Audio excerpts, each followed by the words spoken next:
Tengan ustedes muy buenas tardes. Hoy estamos con la presencia de nuestra expositora invitada el día de hoy. La doctora es fiscal en este momento en la ciudad de Lima, docente capacitadora con muchos años de experiencia en temas relacionados a violencia familiar. Hoy está con nosotros. Vamos a recibir bajo el tema la variación de las medidas de protección en casos de violencia familiar, la doctora Silvia Guisa Alvarado. Doctora Silvia, buenas tardes y bienvenida. Muy buenas tardes con todos ustedes. Muchas gracias a CEFICAP por este nuevo año confiar en la suscrita. Y bien, el día de hoy voy a compartir con ustedes en relación a la variación de las medidas de protección. Este tema es muy importante porque desde que ha entrado en vigencia la ley 3364 eh, se ha acrecentado el número de denuncias para que finalmente estas terminen otorgando medidas de protección a las víctimas de violencia, ya sean como integrantes de la familia o ya sean por su condición de género. Sin embargo, a lo largo de estos años y sobre todo en estos últimos años, se ha visto de repente una cifra que es quizás menos del 10%. Sin embargo, sí hay unas cifras en las cuales a veces estas denuncias por violencia tienen otra connotación o otra naturaleza en el fondo, que vendrían a ser muchas veces denuncias con una naturaleza de contenido civil, ya sea por un tema de herencia, repartición de bienes o ya sea denuncias que buscan un divorcio y de repente la separación de hecho inmediata mediante un retiro del hogar del agresor, o finalmente estas denuncias que el trasfondo es la disputa por la tenencia y la custodia de un menor de edad. Yo he podido clasificar dentro de la experiencia estas tres tipos de denuncias que en realidad algunos podrían considerarlo quizás violencia. Sin embargo, habría que identificar que si efectivamente hay una víctima vulnerable o simplemente estamos hablando de una situación conflictiva que finalmente incluso si se podrían dar de repente medidas preventivas o tomar otras situaciones previas para ello, ¿no? Entonces, la variación de las medidas de protección en estos últimos años ha tenido una variación más constante, se podría decir, incluso hasta porque la segunda instancia la suele revocar. Para ello es importante nosotros que podamos conocer, ¿no?, en relación a cuál es la naturaleza de estas medidas de protección.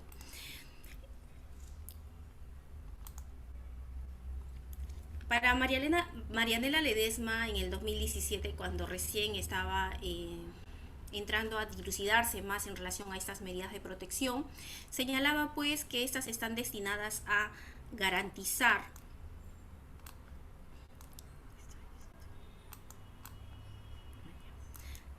que estaban destinadas a un ratito, que estaban destinadas a son de carácter temporal, que están destinadas a garantizar la integridad física, psicológica y moral de la víctima y tienen por el objeto el cese de la violencia o evitar que ésta se vuelva a realizarse. Esta es eh, una definición más desde el punto de vista de nuestra jurista Marianela Ledesma, magistrada hoy en día del Tribunal Constitucional.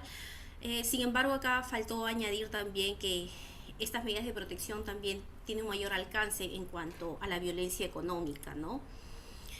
Por otro lado, ya el Tribunal Constitucional había señalado que la naturaleza de estas medidas de protección eh, son de carácter personal, son sui generis, de tutela urgente y diferenciada, ¿no? Por ello, en este caso en específico, se pronunció que no había acá aquella vulneración del debido proceso cuando se otorga estas medidas sin escuchar a la otra parte, porque estamos a la naturaleza urgente, inmediata para atender a una presunta víctima de violencia. Entonces, bajo este fundamento, se estimó aquellos argumentos de algunos abogados que cuestionaban que estas medidas de protección, al otorgarse solamente escuchando a la víctima, estaba vulnerando el debido proceso. Asimismo, señaló el Tribunal Constitucional que ese derecho de defensa del denunciado estaba siendo postergado, ¿no?, para la etapa de sanción, ¿no? Cuando la denuncia empieza a dilucidar en sí quién es el responsable de haber realizado este acto de violencia, más no en la etapa de tutela donde va a primar eh, la situación o la condición en la cual se encuentra la víctima. Si esta víctima se encuentra en una condición de riesgo leve, moderado, severo. Entonces, bajo ese mismo análisis es pues el objeto de estas medidas de protección, de acuerdo al Decreto Supremo 004-2020, que es parte del reglamento de la Ley 3364, que señala pues el objeto específico es minimizar, ¿no?, reducir los actos de violencia o cesar los daños. El hecho es interrumpir esos actos de violencia, ¿no?, a efectos de evitar un daño irreparable. Es importante también para mí señalar dentro de esta definición legal, doctrinal y jurisprudencial, señalar cuáles en sí las características de estas medidas de protección.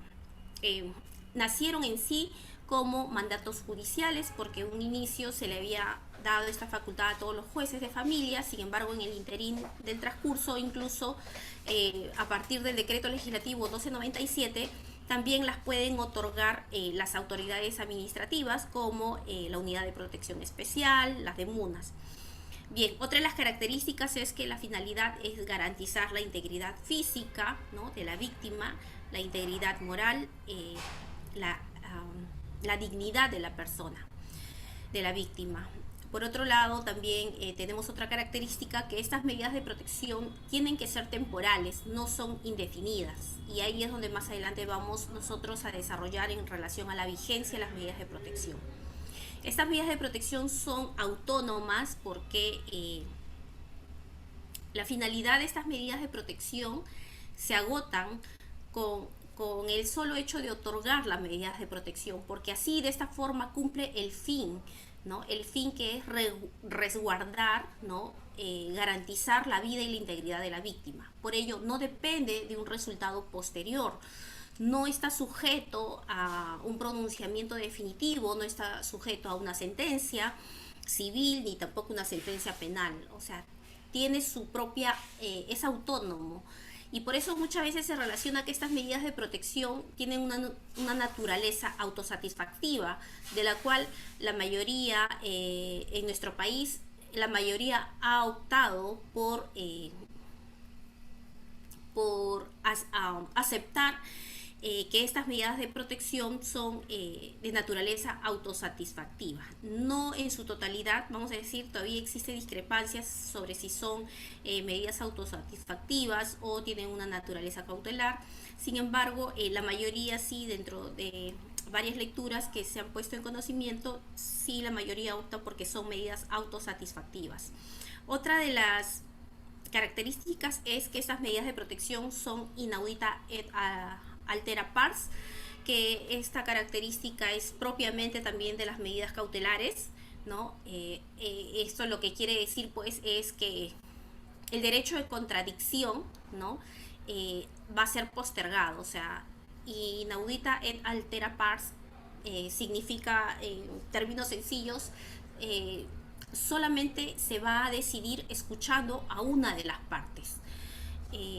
No es necesario escuchar a ambas partes, sino que basta o es suficiente escuchando a una de las partes. En este caso, la víctima denunciante, ¿no? Se le escucha a ella y entonces en base a ello se toma una decisión, ya sea otorgar o no otorgar una medida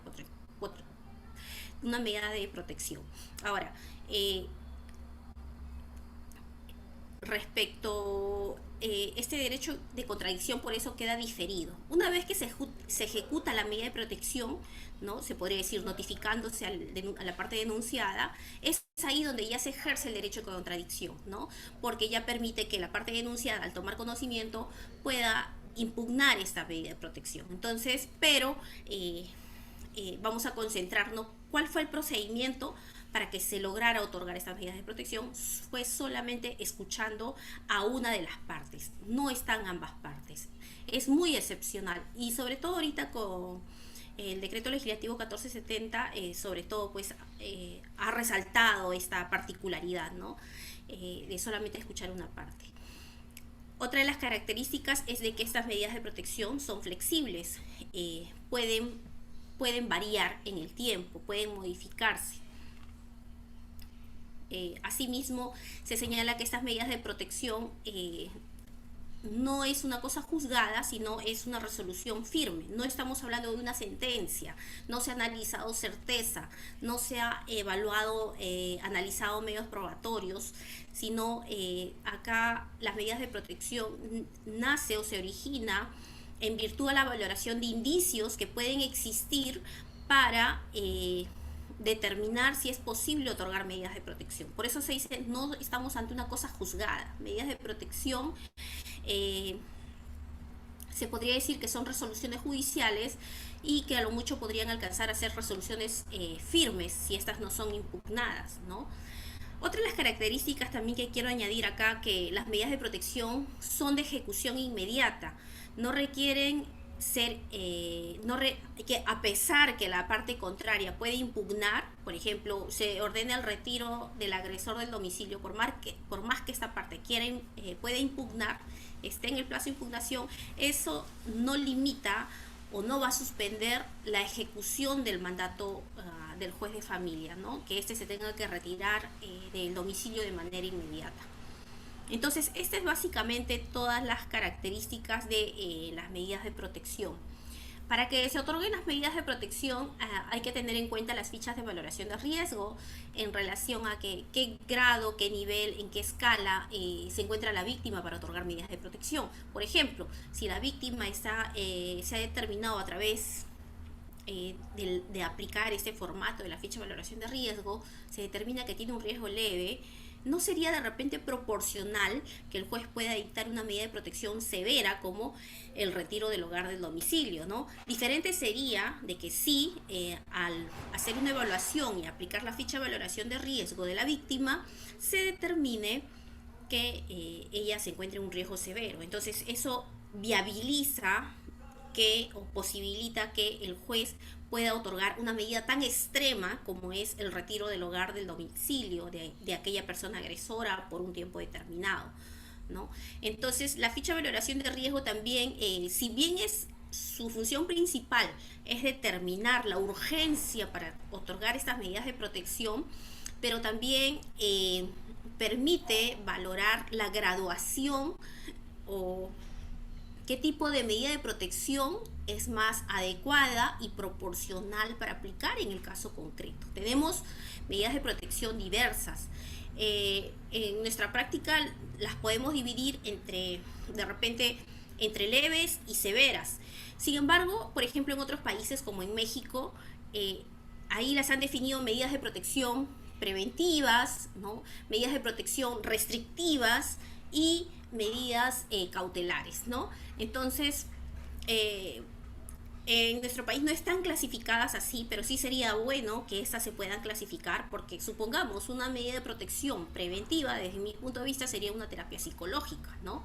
Una medida de protección restrictiva sería que ya te está restringiendo derechos, ¿no? Impedimento de acercamiento, no te puedes acercar a la víctima. Y a veces este tipo de medidas de protección no solamente involucra a la parte denunciante y a la parte denunciada, sino que también muchas veces esto involucra o trasciende, ¿no?, hasta los menores, cuando muchas veces estos no han sido materia de motivación o materia de análisis dentro de una resolución judicial de medidas de protección. Entonces, y bueno, y las medidas cautelares que ya tenemos, que estas ya han existido desde antes de la ley 30364, pero que las tenemos ya de acuerdo en cada competencia, en diferentes competencias, como son los juzgados de paz letrados, jueces de familia, mediante las demandas de alimentos, tenencia y regímenes de visitas. Sin embargo, a través de la ley 30364, ante un hecho de violencia, es posible, a partir de ahí, de verificar un hecho de violencia, a partir de ahí es posible también que el juez pueda dictar estas medidas cautelares, pero esto es algo muy de un análisis más riguroso, eh, no como propiamente otorgar medidas de protección, ¿no? Es más, algunos señalan que otorgar medidas cautelares dentro de un proceso especial eh, debe ser de manera excepcional, ¿no? Bien, eh, vamos a ver que dentro de los criterios para dictar estas medidas de protección, ¿no? Tenemos lo que señala la norma y posteriormente vamos a encontrar una posición jurisdiccional. En relación a lo que señala la norma es que el juez debe determinar la diferencia de edad entre el agresor y la víctima. Supongamos una persona de 40 años con una adolescente de 13 años.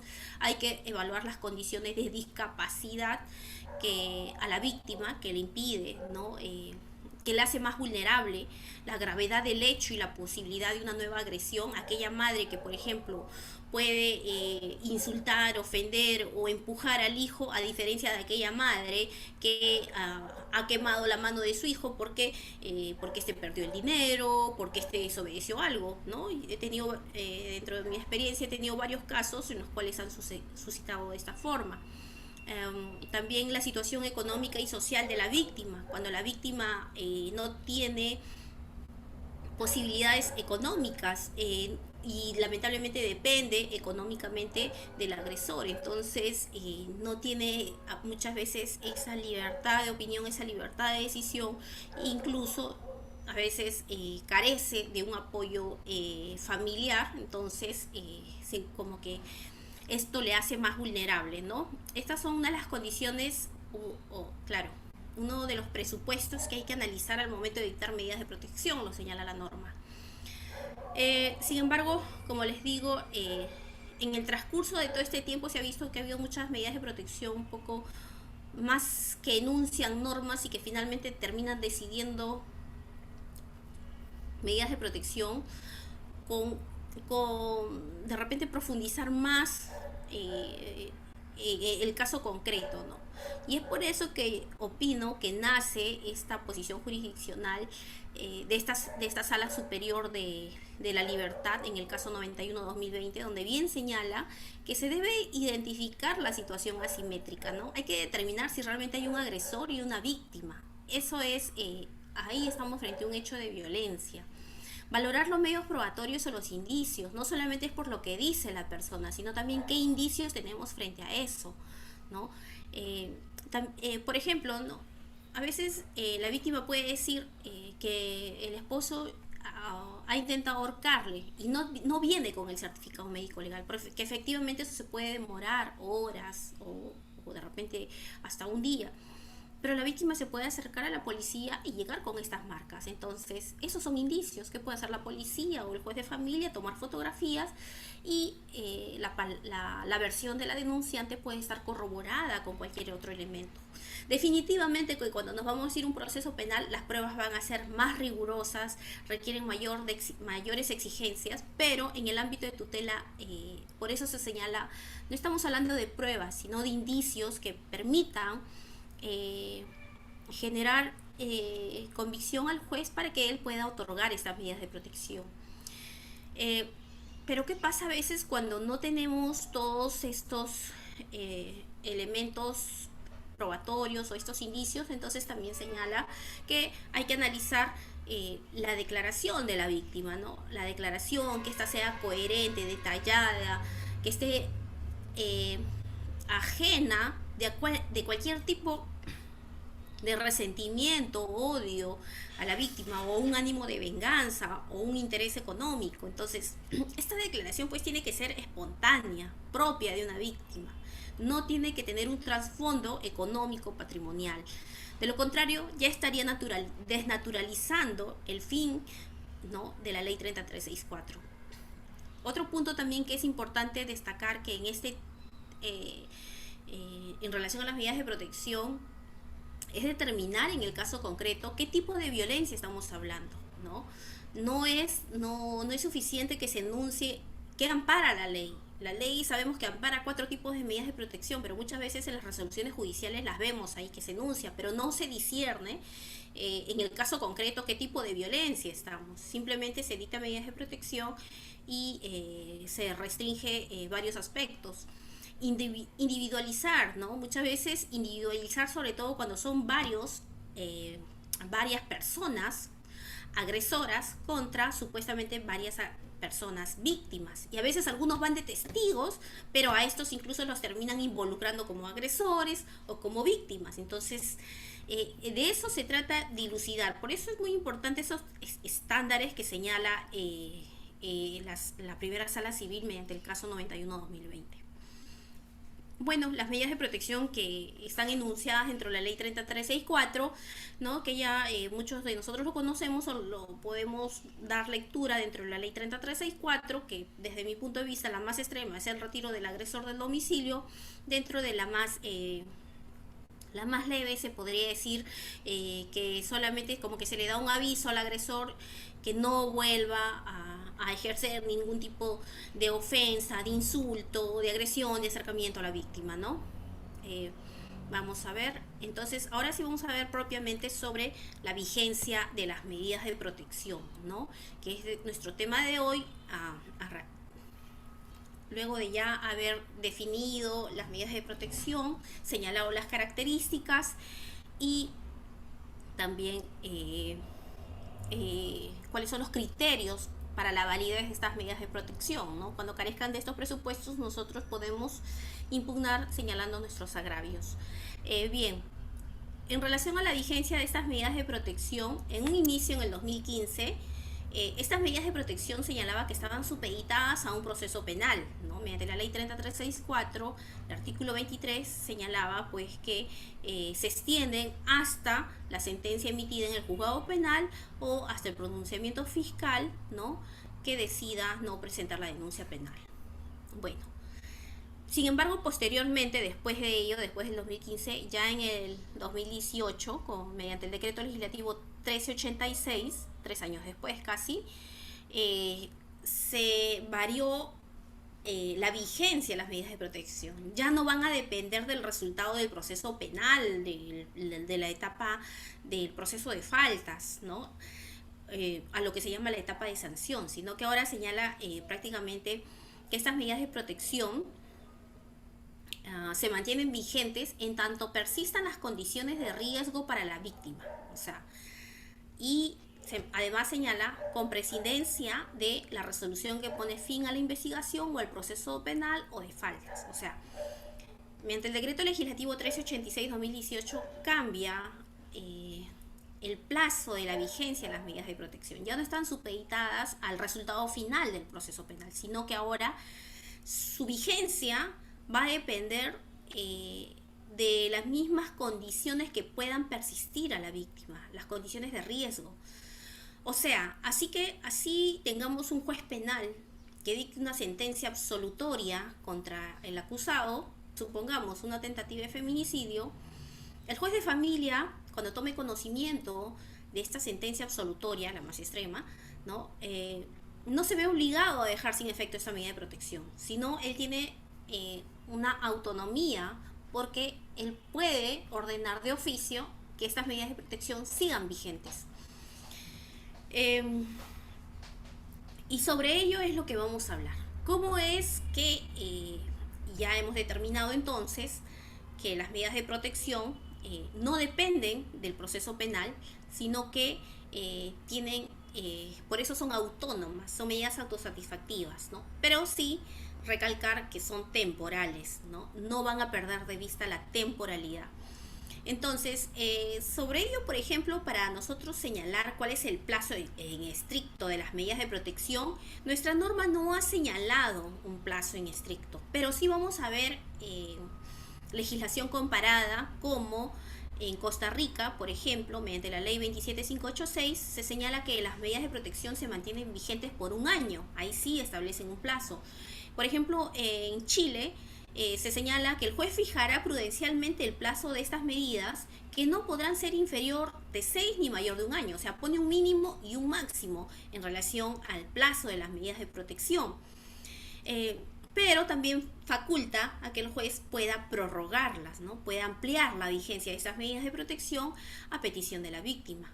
En Argentina, a diferencia, ya no determina un plazo específico y es muy parecido a nuestro país porque señala que que estas durarán, ¿no? De acuerdo a las circunstancias del caso. Eh, pero no especifica un plazo, como sí lo hace el país de Costa Rica y Chile. Bien, eh,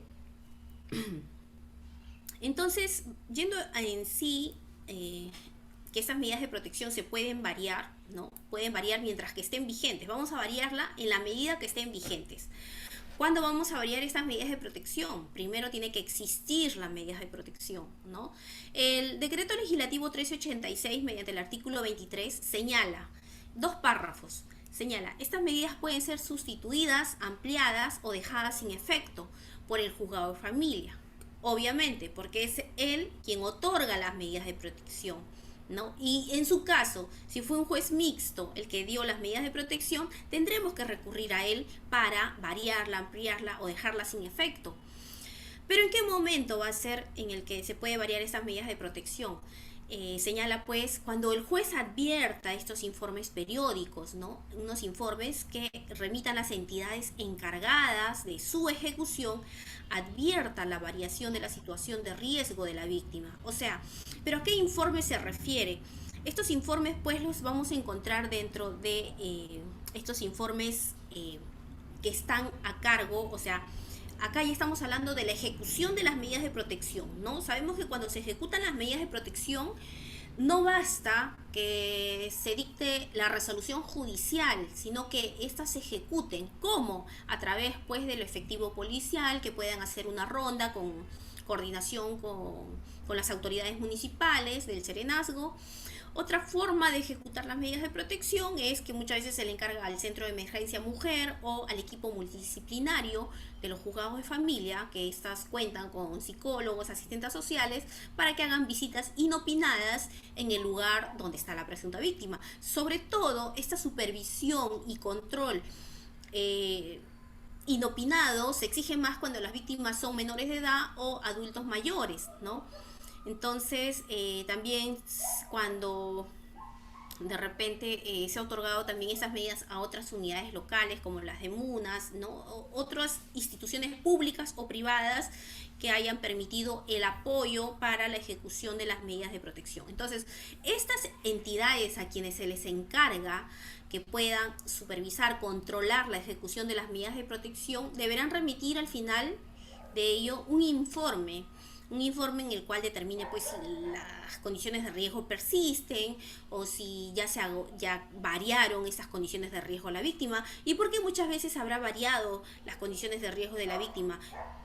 Puede ser uno de los casos porque el agresor o la agresora se sometió a la terapia psicológica, después de 8 meses o un año ha logrado variar este patrón de conducta agresiva, ¿no? Y facilita ya una mejor relación familiar, una mejor dinámica de respeto para la familia. También a través de la asistenta social, ¿no? Que las condiciones de riesgo ya no están, ya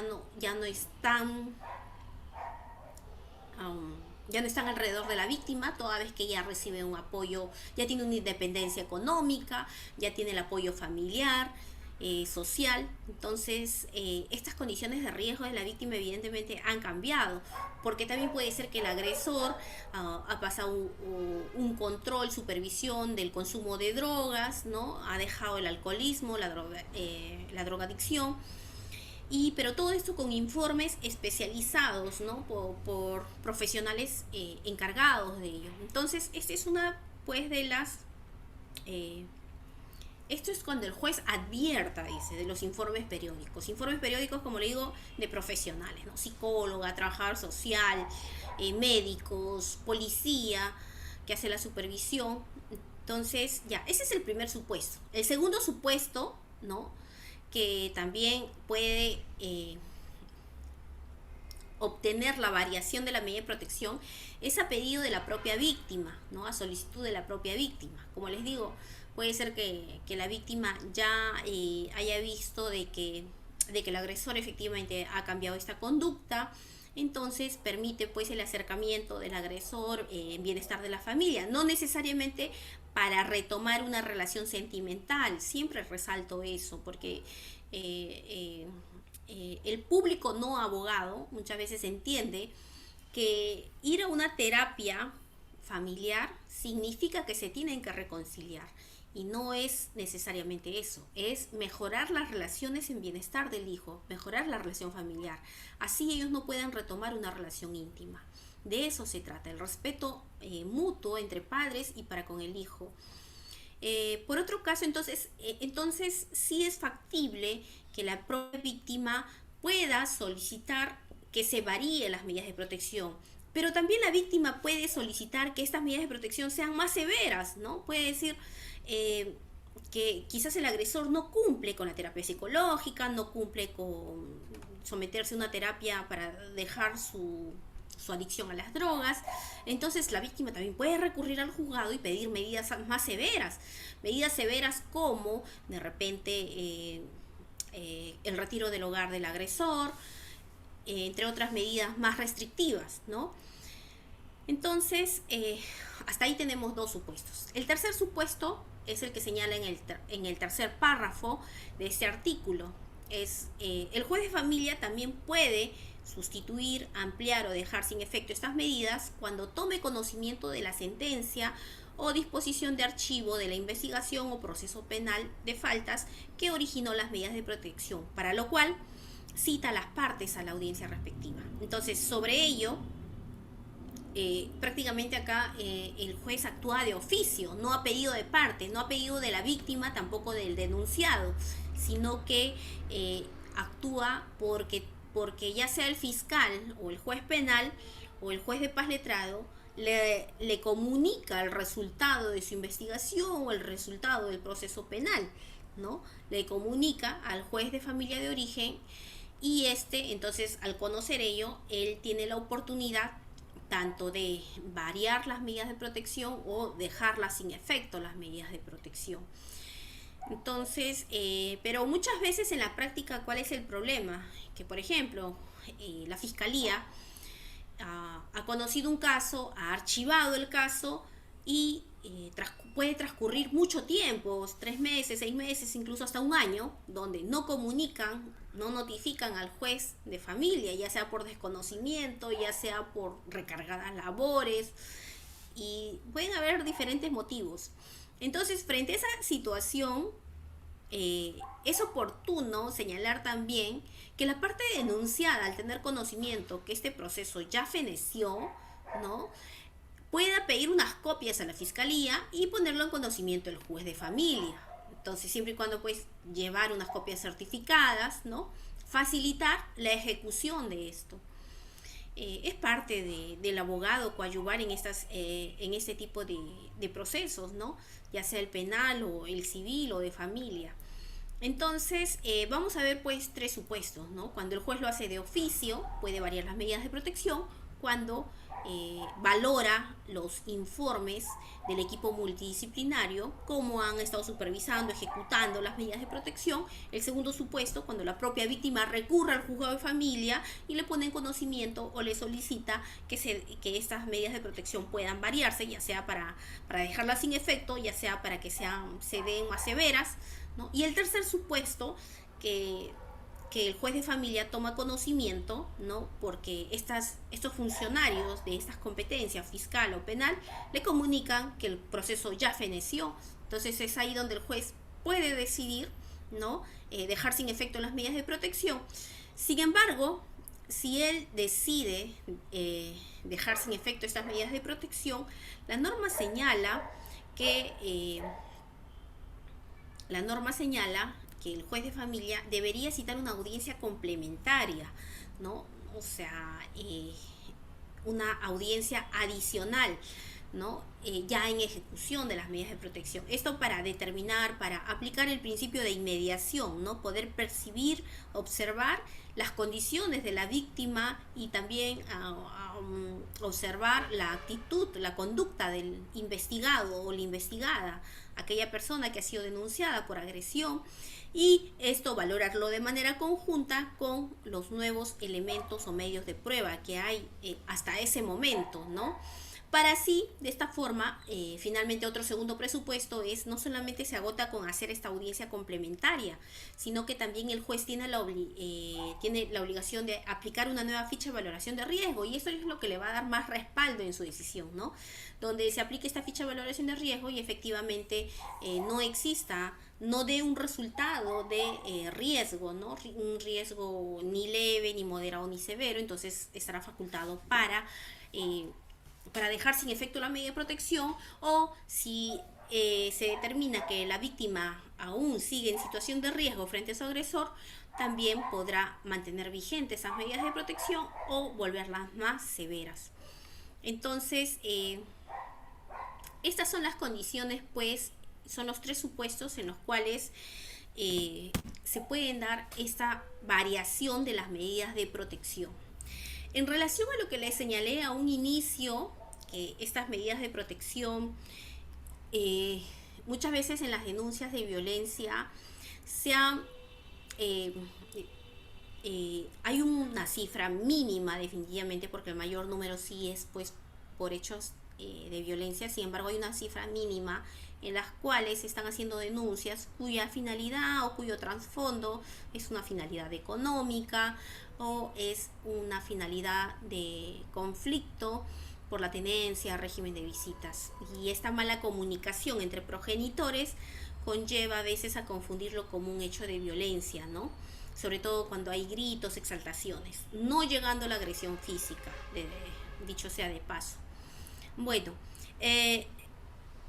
a lo que menciono, esta cifra mínima, pues también ha sido reconocida en un caso que se reconoció en la casación 115-2016 de San Martín, en la cual se señaló que no toda discusión, no toda discusión entre una relación de pareja significa un hecho de violencia, ¿no? No hay que confundir, señala, ¿no? Es verdad que todo conflicto sobre la propiedad de un bien genera un cuadro de tensión, angustia inevitable, pero no cabe confundir tal estado con una violencia familiar, ¿no? En el primer caso, la naturaleza es de orden patrimonial, ¿no? Cuando están en disputa la propiedad, la herencia, la división y partición entre hermanos, están que se empujan, uno quiere desalojar al otro con tal de beneficiarse con mayor espacio de la casa o disfrutar más de los arriendos. Esto definitivamente va a generar un cuadro de tensión, de angustia inevitable, pero eso no significa violencia. En cambio, en el segundo supuesto dice lo que surge un estado de amenaza derivado de las propias relaciones familiares, ¿no? Por eso hay que distinguir esta relación asimétrica, donde hay uno más fuerte y el otro más débil, donde la presunta víctima es una persona vulnerable, ¿no? Entonces hay que distinguir ello, ¿no? No todo conflicto va a conllevar a identificar que esto es violencia, ¿no? Cuando se determina que es una situación de conflicto, lo mejor es inhibirse de la competencia de la violencia familiar y derivarlo quizás o instar a las partes de que esto es de otra naturaleza y que tienen expedito el derecho a hacerlo valer en la vía correspondiente. Bien, esto es en relación a todo lo que he podido conversar en relación con ustedes, a la variación de las medidas de protección. No obstante, también que recalcar que sigue vigente, que estas medidas de protección están vigentes durante, están vigentes en todo el espacio nacional, ¿no? Tienen el hecho que me den unas medidas de protección acá en Lima. Puedo ir yo con esas medidas de protección a Tumbes y me puedo encontrar con el agresor. Si este me vuelve a proferir algún insulto, puedo recurrir al efectivo policial, ¿no? Para que me brinde el apoyo, o incluso, quién sabe si podría generarse ya un delito más grave como una desobediencia a las medidas de protección, porque finalmente una medida de protección tiene validez a nivel nacional. Y esto es fácil, no es que la víctima siempre tenga que estar andando con su documento, ¿no?, de las medidas de protección, porque el resultado de estas medidas de protección ya está sistematizado dentro del sistema de la Policía Nacional, ¿no? Uno puede acercarse y ellos ya lo tienen en su base de datos. Como le decía hace un momento, los órganos ejecutores de estas medidas de protección pues son la Policía Nacional, quien se encarga de supervisar, controlar el lugar donde sucedieron los hechos a efectos de resguardar a la víctima y evitar nuevos hechos de violencia. También tenemos los equipos multidisciplinarios a cargo del CEN, a cargo del Poder Judicial. En relación a estas medidas de protección, son impugnables, por supuesto. Tienen el plazo de 3 días para impugnar desde que tomó conocimiento, ¿no? Ya tomó conocimiento en medio de la audiencia o porque se le notificó de manera física en el domicilio, se le notificó bajo puerta, de repente se le notificó vía email al denunciado, de repente se le notificó a través del efectivo policial, pero el hecho es desde que la parte denunciada toma conocimiento, desde que toma conocimiento íntegro de la medida de protección, hay que resaltar, no se trata de que solamente se le notifique o se le lea la parte resolutiva, sino que tiene que conocer todo el contenido de las medidas de protección, ¿no? Si la resolución judicial tiene 5 folios, hay que notificarle esos 5 folios y dejar constancia en esta notificación, si no sería una notificación defectuosa. Una notificación defectuosa es parte de una vulneración del debido proceso, porque no permite que la parte denunciada pueda conocer sobre todo este hecho y poder recurrir a un abogado y que se pueda impugnar, ¿no? Se le está de repente denunciando por una fecha determinada y resulta que en esa fecha el denunciado no estaba en esa jurisdicción, sino estaba en otro distrito o en otra provincia. Entonces es importante. Muchas veces en las resoluciones judiciales falta ello, ¿no? Falta incluso señalar en qué fecha sucedieron los hechos, dónde sucedieron los hechos. Eh, bueno, entonces el plazo para impugnar es dentro de 3 días. Una vez que se impugna estas medidas de protección, es la segunda instancia quien está encargada de resolver. Esto es la sala de familia, ¿no? Y la sala de familia, una vez que se aboca al conocimiento para resolver esta causa, pone en conocimiento al fiscal de familia para que se pronuncie sobre ello, y es ahí donde ya se puede solicitar una vista a la causa y el abogado quien ejerza en favor de la parte denunciada, quien haya impugnado esta medida de protección, o la parte denunciante, porque la parte denunciante también puede impugnar esta medida de protección si le parece que esta medida de protección es muy leve y ella deseaba una medida de protección más severa, puede impugnarlo. Ambos en segunda instancia podrán solicitar el uso de la palabra y la sala podrá convocar a un informe oral previo a resolver, ¿no? Entonces ha ocurrido casos en que ya en segunda instancia valoran y determinan revocar las medidas de protección. Ha habido casos en las cuales no siempre confirman, sino revocan y dejan sin efecto la medida de protección, porque dilucidan de que este hecho no tiene connotación de violencia, sino que tiene una connotación patrimonial, tiene otros intereses, o es una situación de conflicto, pero no es un hecho de violencia. Entonces, a través también de este pronunciamiento de la sala es que permite dejar sin efecto estas medidas de protección. Bien, entonces, ya para dar por concluido, voy a dar algunas conclusiones en relación a estas medidas de protección.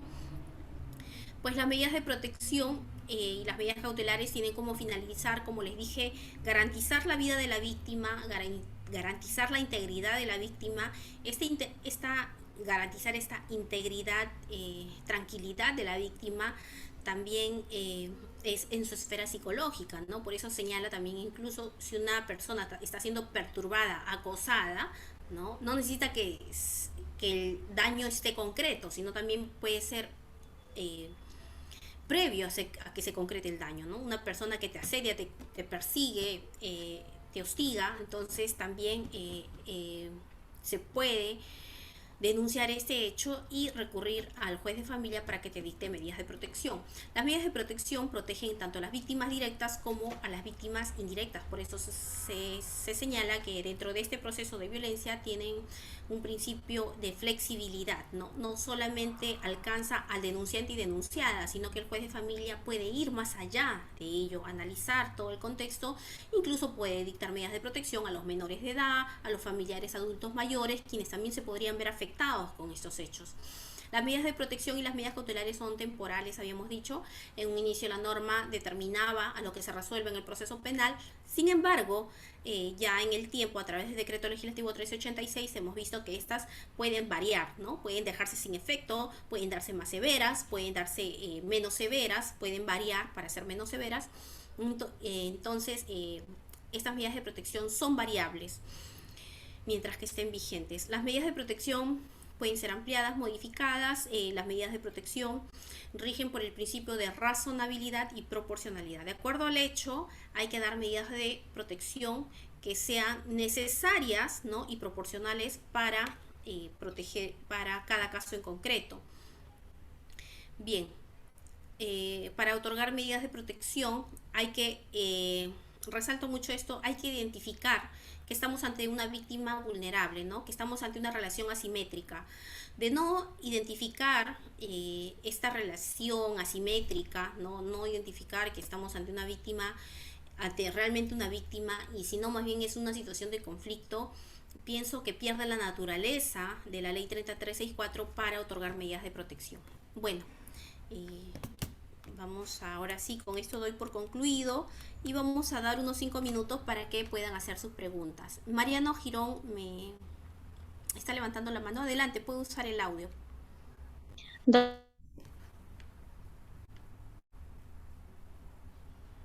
¿No se le escucha? ¿Puede activar su audio, por favor?